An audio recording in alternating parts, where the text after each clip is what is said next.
Bonjour à vous, chers choisis de Jésus. Encore aujourd'hui, je suis très heureux que nous puissions passer du temps ensemble. La parole de Dieu de ce jour nous dit, Jésus donne un enseignement, où est le royaume de Dieu? Très souvent, nous le cherchons là où il n'existe pas. Parce qu'il nous dit finalement, le royaume de Dieu, il est en toi. Il est là. Ne cherche pas ailleurs, il est là. Alors nous allons ensemble, si vous voulez, nous allons prendre un petit moment de prière pour demander à Jésus de nous inspirer afin que nous puissions tous découvrir le royaume de Dieu. Et en découvrant le royaume, nous allons découvrir la sagesse qui vient de Dieu. Nous allons découvrir la paix qui règne lorsqu'on s'approche de Dieu, et nous allons découvrir l'amour qui nous transforme, et quand même, après nous avoir transformés, peut aussi transformer les gens autour de nous et à travers nous. Alors encore ce matin, j'ai le bonheur d'être avec Marc, et je pense qu'il a fait une petite recherche lui aussi, dans le premier volume, pour où est le royaume de Dieu. Comment y arriver? J'ai fait des découvertes dans la dernière semaine qui sont tout à fait rocambolesques, pour ne pas dire renversantes. Parce que, enfin, il y en a tellement qu'on pourrait quasiment passer 2 heures à en parler. Mais ça m'a amené au message 170 qui s'intitule « Plus un enfant est petit, faible et impuissant, plus il est comblé d'amour. » Et là, vous allez voir où je vais en venir avec ça.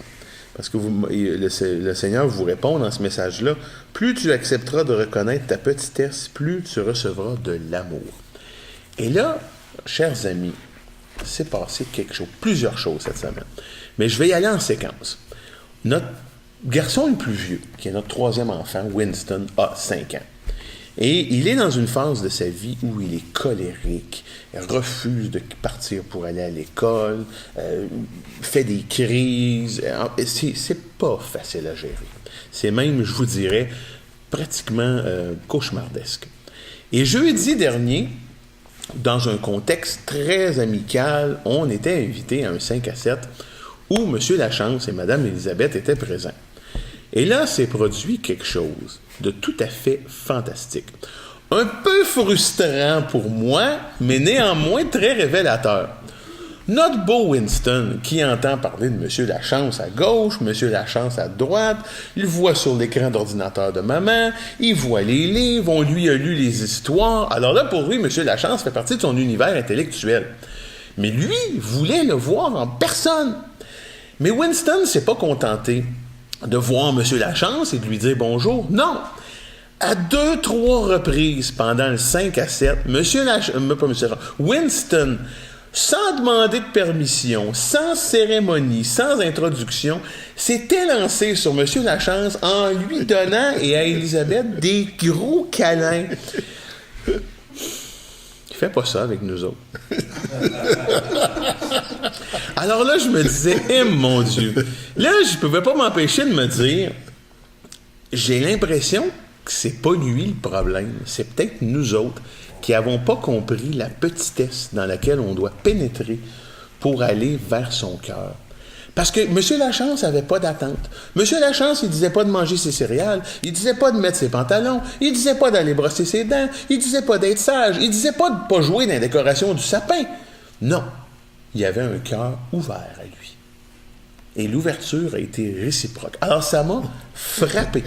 Et ça a été un des éléments les plus positifs de ma semaine. J'en ai eu un autre dont je vais vous parler aussi. Mais j'ai trouvé ça fantastique. Alors, M. Lachance, là, vous allez me dire quelque chose. Moi qui, depuis jeudi passé, me pose une 60aine de questions par jour là-dessus, qu'est-ce que vous faites? J'aurais tendance à te dire, je fais rien. C'est peut-être ça la réponse. J'essaie tout simplement de laisser agir Dieu. Puis de lui rendre grâce, de le louer. Je l'ai loué à travers ça, le geste.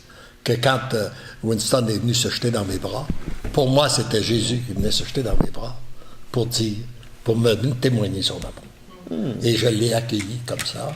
J'ai rendu grâce. Et je pense que, d'ailleurs, dans les enseignements qu'ils nous donnent, très souvent, on se bloque en amour parce qu'on veut être grand, on veut être fort, on veut être puissant. Puis des fois, comme on a déjà parlé, des fois, c'est l'orgueil qui prend forme un petit peu à travers ça. Puis quand l'orgueil prend trop de place, il n'y a plus de place pour Dieu.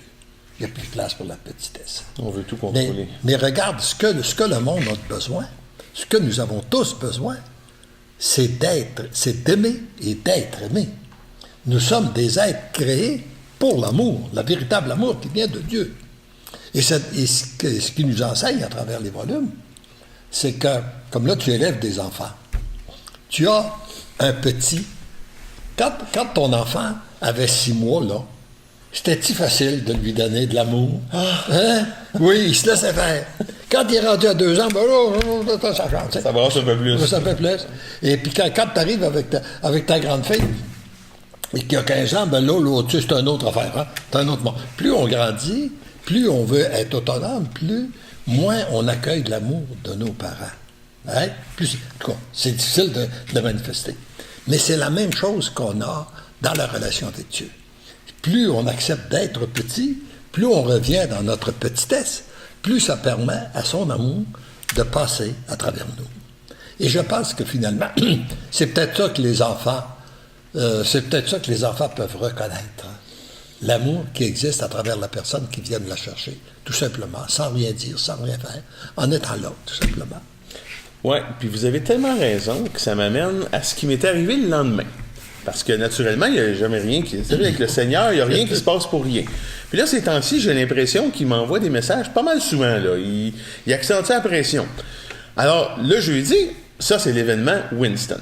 Mais là, vendredi, moi, je vais chez le médecin. Parce que je suis un diabétique de type 2. Il y a eu un changement de prescription qui fait en sorte que mes taux de sucre, c'est plus nécessairement aussi bien contrôlé que ça l'était et que ça devrait l'être. Alors, je vais rencontrer mon médecin, mais avant de rencontrer le médecin, je rencontre l'assistante médicale. Oh mon Dieu! Écoutez, elle devait avoir 99 questions à me poser. Et puis là, moi, à un moment donné, je commençais à être un peu irrité. Parce que je me disais, moi, c'est pas répondre à des questions que je veux, c'est voir le médecin.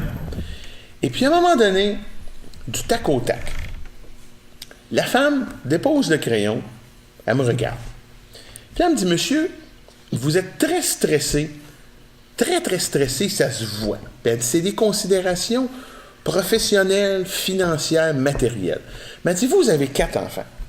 Elle dit, votre plus vieille, bon, elle peut peut-être comprendre. Mais elle dit, les 3 plus jeunes, là, eux autres, ce qu'ils ont besoin, c'est pas de votre stress pour le matériel. Ils ont besoin de jouer avec vous. Ils ont besoin de s'amuser. Ils ont besoin de sentir de l'amour. Puis c'est ça que vous devriez faire, nonobstant le reste. Ben là, naturellement, l'orgueil, ben non, je peux quand même pas pour laisser faire ça, il faut que je m'occupe du bateau, c'est moi le capitaine du bateau, faut que je m'en occupe, sinon le bateau va s'échouer, puis qu'est-ce qui va se passer avec les matelots? Puis là, le scénario commence à grimper. Alors là, j'ai comme l'impression qu'elle voyait que je voulais pas comprendre, elle a utilisé l'arme atomique. Elle se tourne vers Audrey, qui est assise derrière moi, elle dit, regardez le regard de madame, elle a les yeux tristes de cette situation. Alors, elle dit, vous devriez comprendre. Qu'est-ce que tu veux dire à ça? Tu peux pas dire grand-chose. Tu peux pas répondre grand-chose. Alors là, j'ai dit, ouais, OK, ouais. Et ça a comme... Ça a pénétré, là. Il y a comme une espèce de... Il y a une pluie qui vient faire germer le grain. Et j'ai réalisé qu'en voulant être le grand capitaine, qui s'occupait de tout, puis qui prenait tout en charge, puis qui laissait pas les détails, puis quand ça marche pas, hey, là, faut que je donne un coup de pied dans la machine, parce que sinon, ça avancera pas. Puis si ça avance pas, c'est de ma faute, c'est mon orgueil, puis c'est moi qui va échouer. Je peux pas laisser faire ça. Mais ça sert à rien, parce que je contrôle rien. Et ce qui me venait dans le cœur en t'écoutant, c'est que ça confirme un des enseignements qu'on retrouve dans les livres pour le bonheur des biens, mais choisi Jésus. après que tu as donné ton oui, comme tu l'as fait au Seigneur, et que lorsque tu poses une question au Seigneur, le Seigneur vient te parler. Le Seigneur entend. Il n'est pas sourd, puis il vient nous donner ce dont on a besoin, puis il y a 3 façons de nous parler. Il est important de les connaître puis d'être capable. La première, d'être capable de les reconnaître, c'est que la première chose, il te parle par inspiration. Mais ce qu'il ne pourrait pas te donner par inspiration, il te parle à travers les autres. Puis parfois, ce n'est pas toujours des gens engagés dans la foi. Ça peut être à travers un enfant, ça peut être à travers... Comme là, il t'a parlé. Une assistante médicale. L'assistante médicale, Oui. il t'a parlé à travers elle. Il t'a donné ce dont il avait besoin. Et, ou bien, il te parle à travers un événement. Les événements qui se passent, heureux ou malheureux, viennent aussi te parler. Mais ce qui est beau chez toi, là, c'est que tu reconnais que c'est le Seigneur qui te parle à travers ça. Ah oui, absolument. Ce que tu n'aurais pas reconnu, peut-être. Peut-être qu'il y a quelques années passées, il te parlait pareil, puis tu le reconnaissais pas. Il y a un an. Bon, Il y a un an, mais je là, l'avais pas là, reconnu. tu le reconnais. Et c'est ça. Et c'est de même que le Seigneur vient faire la transformation en nous, puis il vient nous parler. Et heureux sommes-nous d'être capables de reconnaître, de reconnaître que notre Dieu est un Dieu agissant, un Dieu qui parle. Il nous parle tellement que hier, j'étais en voiture et j'avais un problème. Un problème quand même important. Un dossier qui est pas bloqué, mais qui a un potentiel d'être bloqué. Et puis là, hier après-midi, moi, je jonglais avec ça. Puis j'étais au téléphone, puis j'étais sur le courriel. Alors, Audrey finit de travailler, je vais la chercher. Puis en allant la chercher, là, j'avais l'estomac noué. Là. Noué comme une... Vous savez, comme une guenille qu'on essaye de tordre quand on lave le plancher, là. Et il était noué, l'estomac. J'arrive la chercher. Puis là, elle me voit, là, j'ai les épaules levées comme ça, comme un joueur de football. Je suis refermé comme une huître. Elle dit, Marc, abandonne-le au Seigneur. Ah ben, si tu penses que je vais l'abandonner au Seigneur, c'est mon dossier, puis il faut que ça marche, puis il faut que ça arrive pour telle date, puis patati, puis patata. Alors, l'estomac continue d'être noué. Jusque devant le centre d'achat, bon, pour ceux qui viennent de la région de Sherbrooke, en avant du carrefour de l'Estrie. Bon, pour les autres, c'est pas important, c'est un détail. Et là, en avant du carrefour de l'Estrie, il y a quelque chose qui s'est passé en moi, puis j'ai dit, ben là, OK, c'est correct. Regarde, je peux pas rien faire. Comment que je perdrais mon sommeil cette nuit, ça changera rien. Je peux pas rien faire. Et là, je l'ai abandonné. Instantanément, Monsieur Lachance, mon estomac s'est dénoué. Puis, c'est pas des blagues que je vous raconte. Je suis quelqu'un de très, je vous dirais, cartésien, très rationnel. De base, pour moi, ça me fait peur. Mais ça me fait de moins en moins peur parce que je vois l'agissement concret, puis les signes sont quand même assez irréfutables, là. J'ai pas pris une petite pilule dans mon auto, j'ai pas bu une gorgée de thé. Non, non, non. Je me suis simplement abreuvé à la source. En disant, OK, moi j'ai fait ce que j'avais à faire, je vais faire ce que j'ai à faire, puis le reste, là, sais-tu quoi? Vas-y. Fais ce que tu as à faire, parce que tu le sais, qu'est-ce que j'ai besoin. C'est ça. Et finalement, ben, tu vas arriver, tu n'as pas le choix de croire ou de ne pas croire. Dieu est tellement agissant, il faut croire. Mais c'est même pas... Mais lorsqu'il commence à nous ouvrir les yeux, je suis toujours surpris moi, de voir des gens qui ne voient pas l'agir de Dieu sur cette terre. Ah, c'est Hein? frappant. On dirait que c'est le péché, c'est notre état de pécheur qui vient mettre un voile, ce qui nous empêche de voir l'agir de Dieu. Et heureux sommes-nous de pouvoir enlever ce voile et de découvrir qu'on a un Dieu qui est agissant, puis il est un Dieu d'amour. Il vient combler tout ce dont on a besoin, jour après jour. C'est ce qui fait que moi, d'année en année, de jour, mois en mois, de jour après jour, je suis toujours plus dans l'action de grâce. Je dis au Seigneur, mon Dieu, tu me combles encore aujourd'hui. Puis tu me combles encore au moment. Qu'est-ce que tu viens de donner comme témoignage? Comme tu m'as comblé quand le petit vient se jeter dans mes bras. Et puis tu me combles à travers Élisabeth. Tu me combles partout où je vais. Alors Seigneur, comment ne pas le reconnaître, puis comment ne pas lui rendre grâce continuellement. Oui, puis vous savez, quand vous parlez de choix, de croire, moi je pense que c'est un choix de bonheur.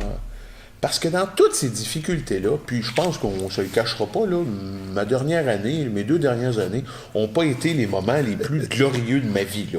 C'est pas les moments où je vais dire que je vais jouer à King Kong puis que je vais me frapper l'estomac. Mais ça m'a offert... C'était très bon pour ton humilité, par exemple. Ah, c'est excellent. Et non seulement pour l'humilité, mais aussi pour le véritable bonheur de croire, parce que c'est un bonheur que de croire puis d'accepter la petitesse. Puis, vous savez, M. Lachance, avant de vous faire un commentaire, je vais vous dire quelque chose qui m'émeut beaucoup. Et honnêtement, ça m'émeut énormément. Vous avez dit à un moment donné quelque chose. Puis, je vais vous avouer que j'avais de la misère à vous croire. Quand vous avez dit, pardonnez-moi, je suis pas du genre mais là, il y a comme une espèce de ça mouille un peu trop dans mon cœur. Fait qu'il y a comme un surplus qui doit sortir par les extrémités. Vous avez dit... C'est guérissant. Oui, effectivement. C'est guérissant et ça contribue, quand on vit des émotions comme ça, là, ça contribue à reconnaître le petit qui est en nous. Oui, ça permet au petit de prendre de plus en plus de place puis d'entrer davantage dans la relation avec notre Dieu. Mais là, nos auditeurs vont penser qu'Audrey et moi, on est des broyards. Alors là, il faut arrêter parce que sinon, vous allez penser qu'on est des broyards. Mais vous disiez à un moment donné que plus on s'approche du Seigneur, plus on est comblé de ses grâces. Oui. Puis au début, quand vous disiez ça, je disais, c'est le fun. C'est comme une petite vignette de sagesse qu'on voit sur une page Facebook à un moment donné, avec un fond d'écran bleu, puis peut-être un petit soleil, avec un sourire. Puis c'est une pièce, c'est un morceau de sagesse. Mais là, je me rends compte que non, c'est pas un petit backdrop de Facebook, puis c'est pas un petit sourire, c'est une vérité. Parce que moi, je le vis. C'est hallucinant de voir comment les problèmes que j'ai eus et que j'ai à confronter, ils sont pas moins importants, là. Ils sont encore aussi importants. Mais pour moi, ils apparaissent comme étant beaucoup moins lourds parce que j'ai maintenant l'aide de quelqu'un à côté de moi, qui m'aide à les porter. Et ça, là, c'est fantastique. Et c'est là d'ailleurs qu'on peut retrouver où est le royaume de Dieu. On aurait tendance à penser que Dieu va nous enlever tous nos problèmes. Mais la réalité, c'est que la première chose qu'il fait, c'est qu'il vient faire le changement en nous pour les accueillir, puis les vivre d'une autre façon. Et parfois, il les enlève. Ça lui facilite pour les enlever. Mais il reste une chose, c'est pas ça qui est l'important. C'est que l'important, c'est qu'est-ce que tu vis en toi. Hein?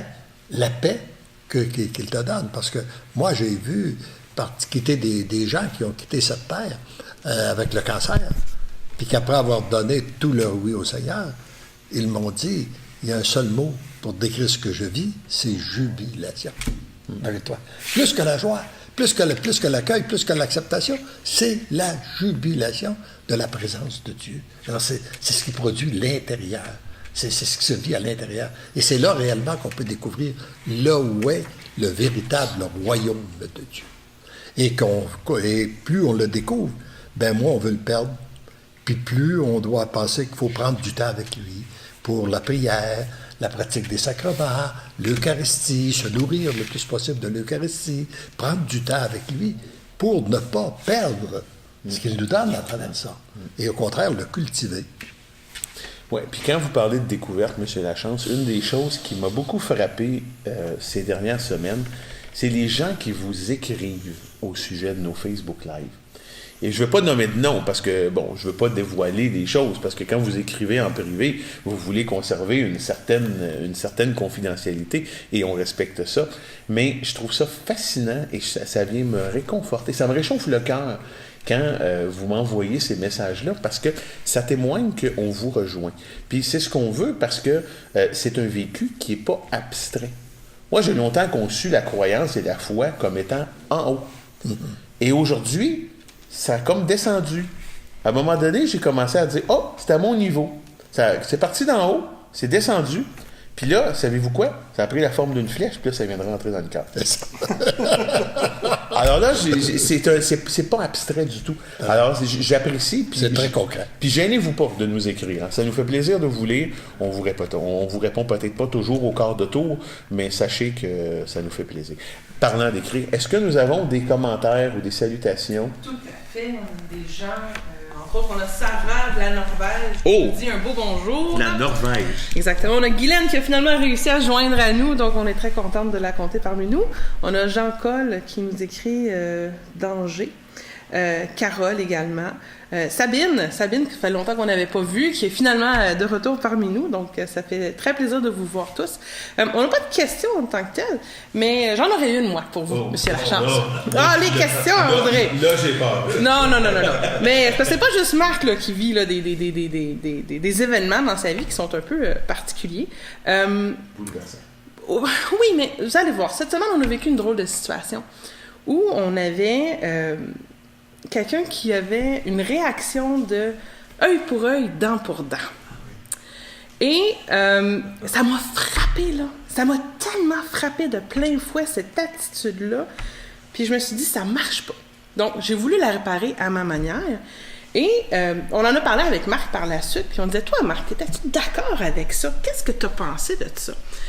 Puis il était comme, avant, j'aurais été d'accord. Parce que Marc a longtemps été œil pour œil, dent pour dent. Il dit, mais là, j'ai trouvé ça difficile, puis je t'avouerai que j'étais pas à l'aise avec cette situation-là. Et ma question est la suivante. Marc, il m'a souvent traité de naïve parce que j'ai le pardon très facile, OK?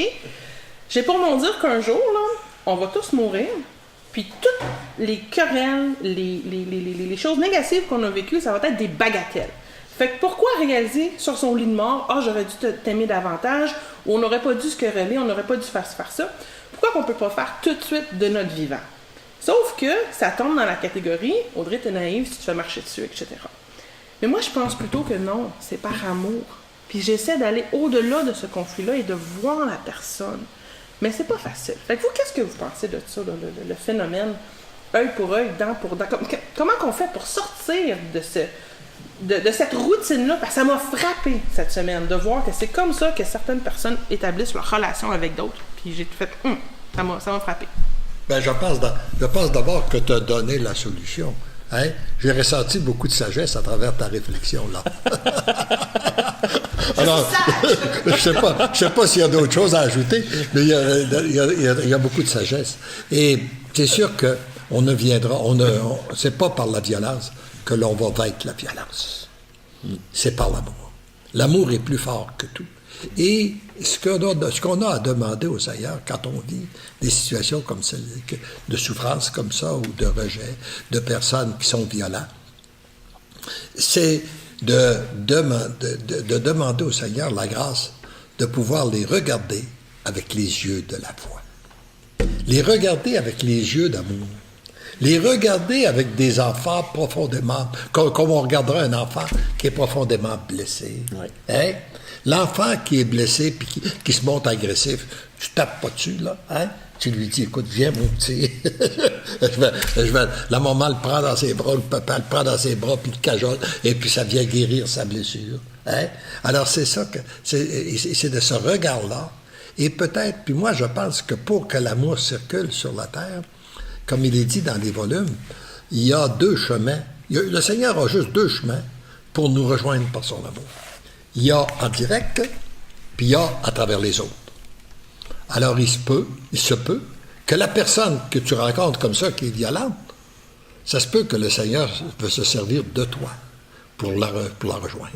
Et c'est de la façon dont tu vas la regarder que tu vas être capable de l'aimer, passer au-delà de ça, pour être en mesure de passer puis de rejoindre avec eux. Moi, j'ai été témoin de ça à différentes occasions. Parfois, ça ne produit pas les fruits comme on le voudrait tout de suite, mais parfois, c'est plus tard, quelques années après, la personne vient nous dire « ça m'a rejoint parce que tu as été capable, tu n'as pas répliqué de la même façon, etc., etc. » Alors, je pense que oui, tu as tout à fait raison, là. C'est pas... Et puis, je pense que tu disais que tu te faisais traiter de naïf. Ben, continue. Moi, je te dirais, continue d'être naïf. Non. C'est le même que le Seigneur t'aime. Ah, mon Dieu. Écoutez, et il faut que je sois en gros plan, naturellement. Oui, voilà. C'est ce qu'on appelle être on the spot. Écoutez, en conclusion, moi, je dirais, j'ai pas véritablement beaucoup de choses à dire parce que je pense que tout a été pas mal dit. Sinon que je dirais que je comprends mon fils Winston de vouloir se jeter dans vos bras. Parce que j'ai l'impression que lorsqu'il vous fait l'étreinte comme ça, lorsqu'il vous fait un câlin, c'est dans les bras du Seigneur qu'il se blottit. Alors, en même temps, on va demander au Seigneur que tu retrouves le tout petit qui est en toi, que tu te laisses aimer par Dieu, que Dieu vienne te combler, puis en même temps, qu'il vienne combler tous ceux et celles qui nous écoutent en ce moment, tous ceux et celles qu'on voit là, qu'ils puissent ressentir et découvrir finalement où est le royaume de Dieu, comme il t'a permis de le découvrir à travers cette semaine. Et dans notre cœur. Et rendons grâce à Dieu. Amen. Bonne semaine tout le monde.